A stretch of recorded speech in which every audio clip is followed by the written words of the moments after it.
Assalamu alaikum wa rahmatullahi wa barakatuhu. Musidɓe an ko min Ilo Ba, Ilo et la diaspora africaine. Hande ko vendredi 7 mars 2025. Haray mi salmini on fuu, mi landi kesiɗon e jam, min miɗo e jam, jammu guinejo wondi on. Musidɓe an haray miɗo weltano on puy, miɗo jarna on. Sabunadema hiɗon jari weltanede. Mi yii vraiment hiɗon wakkili mo beeno wadde ko wawi kon, haray ko encourage gol ɗon jarna on. Mi inna kadi amin ya rabbi duwaji ɗin fop yo Allah jaɓan en, hara en fuu meɗen en yiyay nafoore muɗum, enen jokkuɓe laawol gotol, enen faalaɓe hunde wotere, enen faalaɓe vraiment yo Guinée heɓu jam e kisie e newende, yo jaggu iwu Guinée, yo doolede accu Guinée, yo démocratie hewtu Guinée, ñiiɓa Guinée, yo sariya ñiiɓine lagine, yo taw hara mo bonna hula e nder leydi men ndin, yo Allah wallu en wawen daragol ñiiɓa e o combat ɗo ha ɗum ɗon ɗen heɓo e nder leydi lagine ndin. Mi turike Allah mi fattike jomiraɗo on, yo Allah okkore ngal polgal ɗon, ko ɗum ɗon ɗen woni ko jama aduna on fof woni ɗaɓɓude.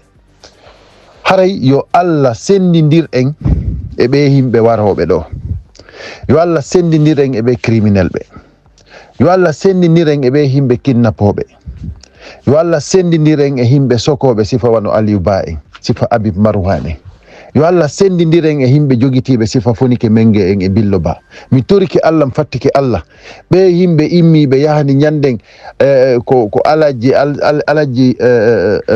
ɓe alaji Hasimiu, ɓe opérateur ɓe économique ko maɓɓe wari ɓe. Mi torike Allah, mi fattike yo Allah sendidir en e ɓe, par ce que ɗum ɗo hari bi aduna on dawi, bi min mi yii, mi fuɗɗi manditade, hari min mi yaali criminel ɓe hewtiɓe ɓeɗo, tumbere ñalorma, tumbere jemma ɓe arante ɓe waɗa ko ɓe faalako. Haray jama on noon yo andu hunde fof hunde no mari limite, ala ko ala fen. Min ko mi toroto jama on fof komo be yo fewtu jomiraɗo on toro, yo Allah ɓortidire en e ɓe, yo Allah on sendu en e ɓe, hara ɓeɗo ɗen o martinay ɓe e meɗen few, yo Allah on waɗan en ɗum ɗon, par ce que ɓeɗo hina wondotoɓe. Haray noon mo be men no mari ko wawi, mo be men yo jogui ƴakkirɗe ɗen, wakkilora fi Allah tawni ɗum, wata goto décourage o. Ande wondema mo be meɗen hino wawi wakkilade waɗa ko wawi kon, waɗen ɗum ɗon. Hara musidɓe an en joɗaki e aybidirgol, en joɗaki e décourage gol, wata goto mon finu joɗo ndara tawa kañum hande ko accitugol juuɗe mum ɗen, kañum hande kadi jaɓi jaggu ko hoore muɗum, kañum hande kadi joni jokki himɓe fuyanteɓe, par ce que mi andini on ɓe yimɓe jokkuɓe usu batula fou ko yimɓe fuyanteɓe, ko yimɓe fuyanteɓe, par ce que kamɓe tigi si ɓe miijitike ɓe ndaray ɓe tawa mo ɓe jokki on hina neɗɗo duwaɗo jokkede. Jokkugol usu batula ɗawawnomo jokkude sa andano ko eɓɓi kon. Harayno kadi no inne wondema hari a famali, mais gila ñande o dari yeeso lagine fof o inni o Bambay Mamadi Doumbouya, ɓe yoɓay kosiyo makko on fi yo wonu candidat, modi gila nden ñande hande kadi si tawi ɗa jokkunomo ko nden ñande duwaɗa yiltade, si tawi no wonno ko a faama haray a faami. Awa haray musidɓe an kanko Usu Batula o inni wondema ɓay président on innuno wondema ko fendane wo élection ji ɗin waɗay, kanko Usu Batula o yalti o andini en élection ji ɗi wata wonde, hecci hanki premier ministre on kadi inni en élection ji ɗi fof waɗay 2025. On nani président mo ɓe inni président on indi élection ji ɗi waɗay e nder nde hitande ɗo, ɗum koko fendane ko discours makko. Porte parole maɓɓe on Usu Batula waro yo inni o élection ji ɗi wata latade. Premier ministre maɓɓe on Humo Dewle on noon kadi ari inni wo élection ji ɗi fof latoto, ɗum ko hecci hanki. Joni musidɓe an ko hombo marɗo hakkil e faamu jokkata ɓeɗo, ɗum noon ɓe fuu maɓɓe noon hiɓe andi hay goto votanaɓe ɗo ko pinka ɓe joɗori. Joni haɗi jama on ardina hakkil, si ɓeɗo inni wondema ɓe organise élection ko honɗum ɗum mapiranta goɗɗo, si ɓeɗo inni goɗɗo tawetake élection ji maɓɓe ko honɗum ma porta. Si ɓeeɗo inni ɓe suspanda e parti politique ko honɗum ma potoɗa. Acce waɗen doye musidɓe. Enen en yii wondema opposition on force vive on ɓe inni ɓe reconnaisse ha ɓeeɗo hande kadi ñande fini weeti o hiɗen hiwde ko laaɓi pos wondema ɓeeɗo hina do haɓe reconnaissede, ɓeeɗo hina do haɓe tewtede. ɓay noon hiɓe jogii pinka, hiɓe jogii leydi ndin fof, institution ji ɗin fof ko kamɓe jogii en otage. Justice on si ɓe inni soke oɗo ɓe sokaymo, si ɓe inni accite oɗo ɓe accitaymo, si ɓe yehi ɓe yahani goɗɗo ko suudu mum tumbere jemma ɓe naɓimo goɗɗo susta wolde. Modi musidɓe an hande kadi onon watta on jooɗo innon opposition on no foofi, watta on jooɗo innon ɓe jooɗike ɓe habbike han ɗum ɗo waɗi ko enen population Guinée on woni doaka jaɓude ɗum ko nder hakkille meɗen sakko ɗum wona pratique. Watta en wonu négatif yo musidɓe an.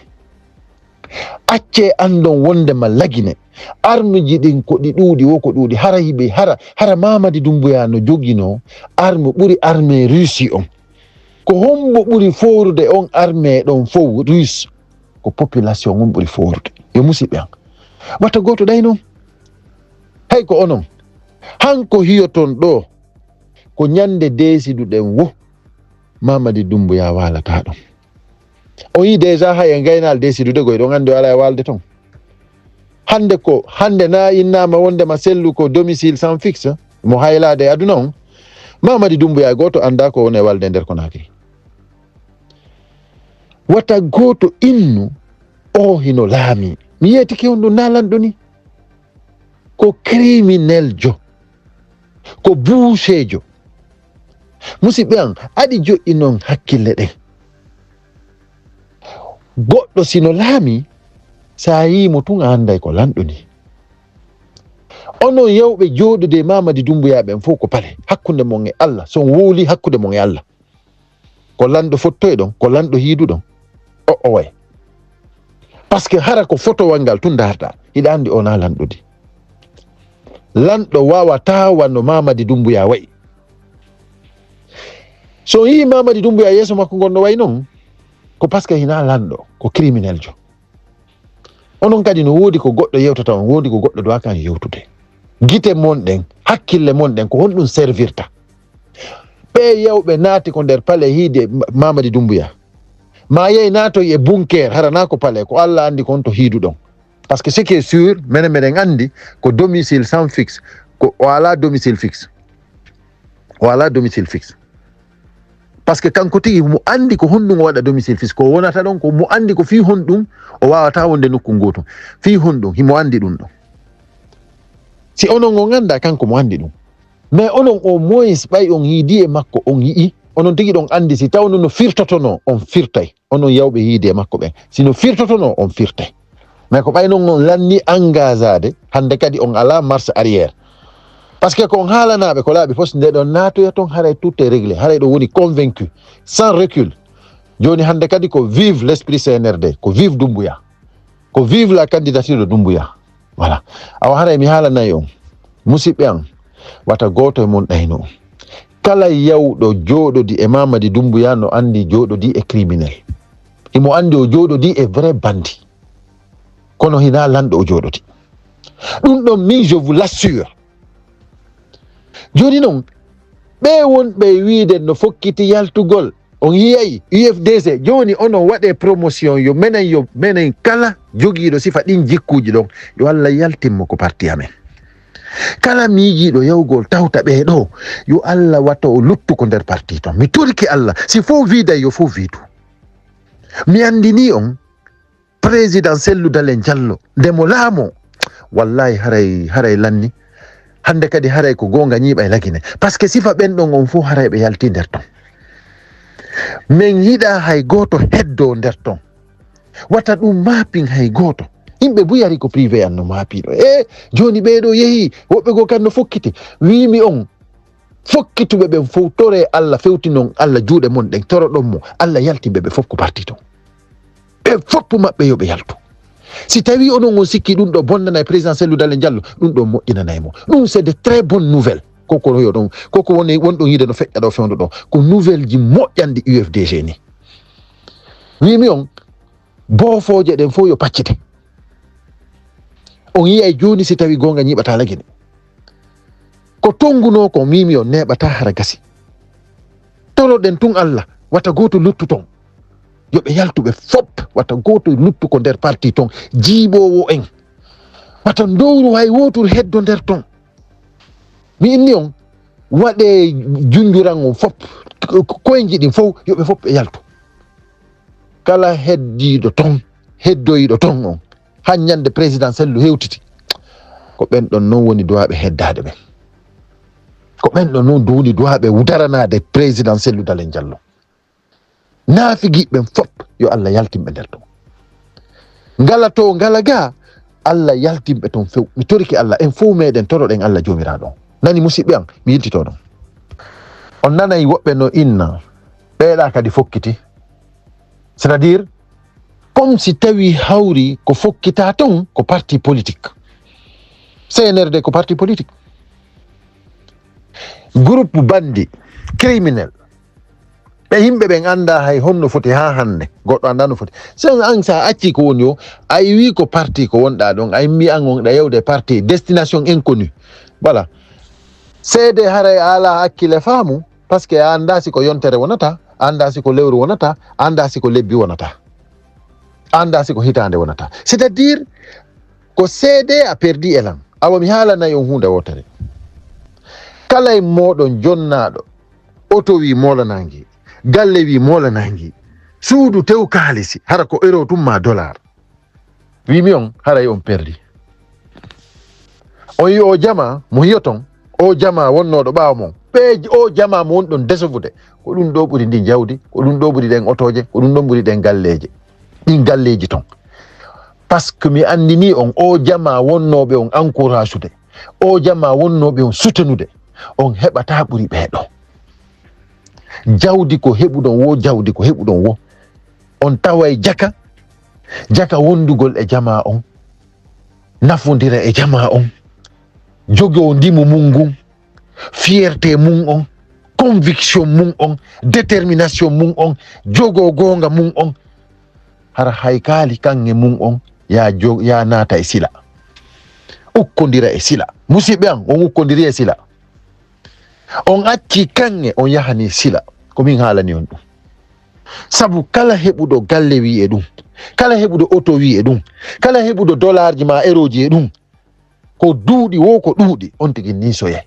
par ce que ɗum ɗo fof no wawi huɓɓude ñande wottere on faami ko min ni kon awa ko honɗum woni haqiqa ko jogagol conviction ji mum ɗin ndimu mum ngun gonga mum on c'est à dire anda ko faala wata jogo kange suuyana sila musidɓe am acce ardinen hakkille onon noon wiiɓe toujours hara onon hiɗon andi ko arayno hiɗon andi toujours on wowluno yandi mi jeeji on acce fi Allah onon wawɓe ɗum ɗon ɓen waɗane en parti politique wawon gérande en fino ɓay hara onon hiɗon andi ko arata wawon en wallitade fi Allah c'est à dire min ala ko mettatalan wonde goɗɗo nenna min mi wolno ɗum min mi haalno ɗum min mi watti ɗum ko nafata ça ne donne rien du tout ndikka sa andano par ce que au moins sara a jiiɓali men angal andugol ngol jogo conviction ji mum ɗin détermination mum on positivité mum on min ko ɗum ɓuraniram par ce que siɗa anduno ma a wowluno hay fuy nafaali c'est pas important. Restez concentré, déterminé, restez positif. Musidɓe an wata goto ɗaynu on hay fus hulɓinaki ɗo e o politique ko hulɓini ɗo wo ko o nafiki ko wonduɗen ko tawi ha joni gaynali yaltude ko ɗum tun hulɓini mais sino y a rien o arme mo yiyoton ɗo min mi hula ɗum fo wallahi min mi hula ɗum par ce que ko neɗɗo on ko enen woni sodoɓe ɗi arme ji ko enen woni yoɓude ɓe ko jama on woni alay wad ardinde hakkil Mamadi Doumbouya en Ousou Batula en Bawouri en Idi Amin en Amara Camara en Mori Kondé en Dansa Group ɓe ko enen wonɓe yewde ene onon ɗon sikkude ɓe ɗi mbuuɗi ɗi ɓe woni yoɓede ko goɗɗo go wonɓe yoɓde ko Amérique wonɓe yoɓde ene ɗon sikkude ko France wonɓe yoɓde ko ene wonɓe yoɓde ene onon est ce que iɗon andi ɓe France jonnataɓe fof ko kamɓe jonnata France iɗon andi ɗum France si walliriɓe goɗɗum ko nana ton onon ande haray kamɓe ley ko kamɓe woni jonnude en retour France awa haray ko ɗum ko yon andu intérêt France si tawi France no jogiti ko intérêt maɓɓe kamɓe ɓe yahata ko intérêt maɓɓe ala iɓe andi koɓe faala kono so watta en jooɗo ɗo e wiigol ko ɓe haɗi en non ko enen haɗi hoore men min mi jaɓa dey wondema communauté international on no bloqué en non ko enen bloqué hoore men par ce que ndaare ɗo ɗen ko yimɓe woni e yaltude accita kanŋe yahana sila fii hiɓe suyna mbuukoye ko ruuyata ñande wotere ko sumata ñande wotere fii ɓe suyna otowal kesal ko sumata ñande wotere galle wi gandanda hoore ma wawi huɓɓude ñande wotere lanni c'est fini terminé mais hande si tawi hawriɗa jogii gonga ma on kanŋe ma on hay si fof sumi hiɗa wondi e jama on a perda few mais an ya wondu e kanŋe jago sifa o kanŋe ɗo yaha jokka sila bandi et puis criminel mi inni on janggo si on criminel jo ɗon nanngama ma o éliminama ɗon hande kadi an ko hombo marɗa par ce que onon hiɗon sikkude wondema Dumbuya no mari daɗirgal Dumbuya ala daɗirgal haray ko ɗon men toroto armée Guinée on armée républicaine on yoɓe accir ni waɗugol ɗiɗi ɓe accir ni dutugol yoɓe ittuyo jama on yoɓe tongitu jama on par ce que hiɓe andi vraiment ko ma ɓe waɗa golle maɓɓe ɗe kamɓe force spéciale wonɓe conscient ɓen hiɓe andi ko ma ɓe waɗa golle maɓɓe ɗen gooto iwata nokku goo ara waɗana on ɗen golle goy hay bajjo on waɗa e golle mon ɗen Dumbuya noon no andi ɗen golle ɗe laatoto onon noon haɓɓuɓe dewle ɓe anda wondema ɗum ɗo lannay ko teddungal e mon son sikki ndi juuri ndi sukki ɗon ɗum lannata ɗum lannay neɓata sabu juuri ndin ko weli kon hiɓe haɓɓiti kamɓe ɓe ɗayna e jama on anda ɗum gasata nous sommes là chaque matin inchallahu rabbi min informa e jama on ko fewndi kon tuɗɗe ɗon sukke ɗon moƴƴa mais min taƴay ɗum si Allah jaɓi par ce que Dumbuya ko fokkituɗo joni si tawi hawri vous êtes convaincu onon wiɓe hiɗon waɗandemo campagne onon wiɓe joni yeetemo yo yaltu ko bunker ton yeete Dumbuya yo aro golla himo yoɓede chaque fin du mois himo yoɓede yo iw noon ton joni kanko kadi o ara yo yew kan kadi o golla hay ruwa yaltay hay ruwa hara ko a ruwa a yaltay yaha hiida e population o a yaltay yaha waɗa piiji inauguration ji a yaltay yaha waɗa mais hande ko penale tu jokkuɗon d' abord laaɓiji jelu annonce ɗon Dumbuya ara e France ɗo laaɓi jelu mi nani laaɓi ɗiɗi hande wotere warale ñande warno ɗo nden France ɗo o cikki ɗo ɗen tawi mo iwri mi yejjiti kon to iwruno Chine mi sikki o iwruno ar ɗo ɗen waɗi place hidugol ɗo e Macron suudi min ɗaɓɓitimo ɗo hôtel ji ɗin fop min yoɓi paparaji français ɓe anduɓe ɗo piiji ɗin fop ko yinma ɓe yalti ɓe ɗaɓɓitimo ɗo fop ɓe yaali Dumbuya kamɓe confirmani men ɓe inni men si Dumbuya no France no Paris ɗo fewdo ɗo ɗen ni are nayi hôtel o ni par ce que minen ko ɗum tum men faala ko yo arɗo ñanden Maurice Kuyate inni wondema o wara e Hollande e nder jonte ma lebbi o wolali hay datton ko andi toon wondema c'est des voyous yoɓe yaltuɓe wola honno lanɗo fokkitirta nokkugo hara no anda o yaha e ñalande kaari nokkugo ɓe jooɗo e wolirgol ni yoɓe wolu ko laaɓi par ce que ɓe andi ko ɓe bandi par ce que ɓe andi no woodi ko habbiɓe Dumbuya si yalta e Conakry ko surprise o yaltirta Conakry est ce que on ko lanɗo na o inni sellu ala domicile fixe Dumbuya kanko laamiɗo hay so yalta koyo suuɗo wo ko lanɗo konko yotommo ɗon ɗen Conakry ɗon ɗen waɗa ɗon bicyclette ɗum haray no filtra 24 heures avant haray hay goto feƴƴata ɗon ñande o yaltata ɗon ɗen on ɗin minitaji ɗi yotommo ɗon ɗen hara ɓe ari ɓe dari ɓe waɗa démagogie ɗon ɗen hiɓe filma fi yimɓe ɓen yiw minen o wata men ɗaynude Dumbuya no andi si on filtration waɗaka ɗon si saare nden fof bloquaka hara ko yeru hoɗuɓe ɗon ɓen tum ɓe andu ɗon filmu ɓen ko ɓen yaltata ɗon ɗen si tawi ɗum waɗali Doumbouya wata yaltude Doumbouya yaltu yo yaltu na hari lawnu o yahay no Bambe to o juulo yahay yo yaltu c'est à dire yaltugol lanɗo c'est pas la peine hiɗa yaada e arsenal de guerre si tawi ɗa hooli ko a lanɗo mais si tawi mais ko honɗum waɗi simo yaltida e arsenal de guerre ko par ce que mo hooli wondema o laamaki o hooli ɗum goy o hoɗɗi himo andi so yaltidi ɗon kanko so yaltidi ɗon ɗen e seeɗaɓe himo andi o artidata e wonki Doumbouya feeta Doumbouya no andi ko andi kon onon noon marɓe hakkille ɓen fof so ndaarimo aray on faami jara goɗɗo goo no wolana on watta goto ɗayno ndaare tun Doumbouya ñande o yalti o ndaaremo tun lanɗo yaltinirteɗo par occasion yalɗo yaltinirteɗo préparation comme si tawi hawri ko guerre o fokkiti onon jooɗoɗon ɗo wiyo wondema vive Doumbouya général Doumbouya ngayuri ko ni e ni ngayuri honde ngayuri aynirtake ni he ngayuri no ayni hoore mum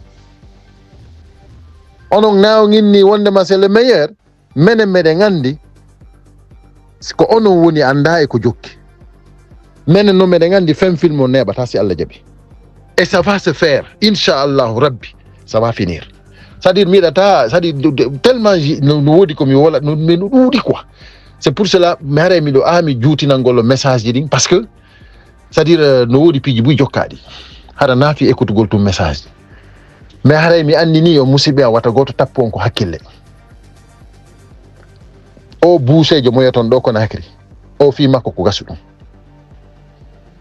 min komi tori Allah tun ko yo taw hara vraiment hara on tigi hewti hara huntike ndeɓe tetta mangorde hara huntama ma ɗum hara vraiment on tigi no sulli ha moƴƴa hara vraiment on tigi no satti seeɗa vraiment hara no ɗumanni voilà heɓa vraiment no yewtira no moƴƴiri quoi voilà par ce que ɗum ɗon kadi waɗay inchallahu rabbi en fof meɗen hara ɗen wooda on yiyey yo Allah junnu balɗe cellal minen fi Doumbouya o hande kadi andinamen onon non wonɓe paraparannade ɓen ko teddugal e mum ɓay onon men sikkuno noon ko golle yawɗo jakka koye dewle wonɗon jokke ɗon ɗe dewle ɗo fof mi andini on ɗe ala duwa e barke par ce que minen men du'anta ko ɗe dewle mon ɗo minen ko min faala ko retour à l'ordre constitutionnel ko yimɓe ɓe sokkuɗon ko kaso ɓen sifa Aliou Ba en koyeɓe ɓen ko libérete ɓe ara ɓe darano ndi leydi men ɓe yimɓe ɓe raɗi ɗon sifa selludalen en ɓe ara ɓe régla ndi leydi men inchallahu rabbi vous allez voir les doigts aussi je dis amin ya rabbi merci à tout le monde d'accord nous avons tous entendu les déclarations du Premier ministre voilà soi-disant que voilà que les élections auront lieu en 2025. Nous avons tous vu aussi lors du discours de fin d'année du boucher de Conakry, Doumbouya, nous avons tous entendu ce qu'il avait dit qu'il y aura des élections en 2025. Et aussi nous avons entendu le farfelu Oussoum Batoula, porte-parole des criminels, qui disait que voilà qu'il n'y aura pas des élections en 2025. Voilà. Donc il ne faut pas se leurrer quoi.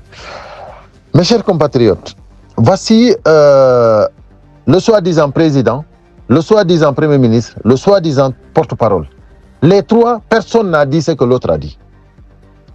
Donc cela veut dire tout simplement, est-ce que un peuple responsable peut suivre ces gens-là? Donc, si nous sommes irresponsables, nous pouvons les suivre. Mais en toute sérénité, en toute responsabilité, nous ne pouvons pas suivre des gens qui ne savent même pas ce qu'ils disent. Ils travaillent ensemble et chacun vient nous donner un discours différent. Et qu'est-ce que nous voulons de notre pays? Ou bien ce pays les appartient? Donc, c'est pour cela, je vous dis, mes chers compatriotes, il faut que l'armée guinéenne assume ses responsabilités. Il faut que l'armée guinéenne sorte de ses doutes. Il faut que les forces spéciales conscientes sache qu'il faut qu'il fasse ce travail-là pour libérer ce peuple. Ces gens-là se foutent des Guinéens. Ces gens-là, ils ne savent même pas ce qu'ils veulent. Ces gens ne sont pas cohérents. Ils sont là tout simplement à traumatiser le peuple. Chère armée, l'heure est arrivée pour que vous assumiez vos responsabilités, pour que vous libériez ce pays-là une bonne fois pour toutes, pour que ces farfelus arrêtent de se foutre de ce peuple. Imaginez-vous tout l'argent qu'ils sont en train de gaspiller pour la campagne de Doumbouya, alors que Doumbouya lui-même, il a fait un décret pour interdire toutes ces campagnes, tous ces mouvements de soutien. Et aujourd'hui, on a tous vu l'argent qu'ils ont gaspillé avec des voyages, avec des avions, des hélicoptères. C'est-à-dire gaspiller de l'argent pour rien du tout. Aller massacrer le peuple de Zéro Corée le 1er décembre. Plus de 300 et quelques morts, d'après les chiffres qu'ils ont donnés. Mais c'est incroyable. Et eux, ils viennent jusqu'à présent, ils nous disent qu'il y a 56 morts. Ils n'ont pas bougé de là. Ces farfelus-là, c'est pour cela que je dis, l'armée guinéenne, arrêtez de mettre des doutes sur vos têtes. Arrêtez d'hésiter. Les forces spéciales conscientes, arrêtez d'hésiter. Lancez-vous parce que vous êtes les responsables. Les uniques responsables qui pourront libérer ce peuple. Personne ne viendra de dehors pour régler ce problème. Aujourd'hui, vous avez vu déjà le panorama de la politique générale du monde. Vous avez vu, aujourd'hui, par exemple, en Europe, c'est le moment d'acheter des armes. Ils sont là, ils ne sont plus en sécurité. Vous avez vu l'histoire de l'Europe et la Russie et les États-Unis. Vous avez vu où en sommes-nous? Aujourd'hui, le monde n'est plus en sécurité. Chère armée, chères forces de l'ordre, je vous en prie, assumez vos responsabilités. Libérez le peuple de Guinée. Je sais que vous voulez le faire. Je sais que vous êtes là-dessus. Mais trop, c'est trop. Il faut que ça cesse. Il faut que ça s'arrête. Parce que ce qu'ils sont en train aujourd'hui d'inculquer le peuple de Guinée, c'est pas acceptable. C'est-à-dire c'est une honte. Nous sommes indignés.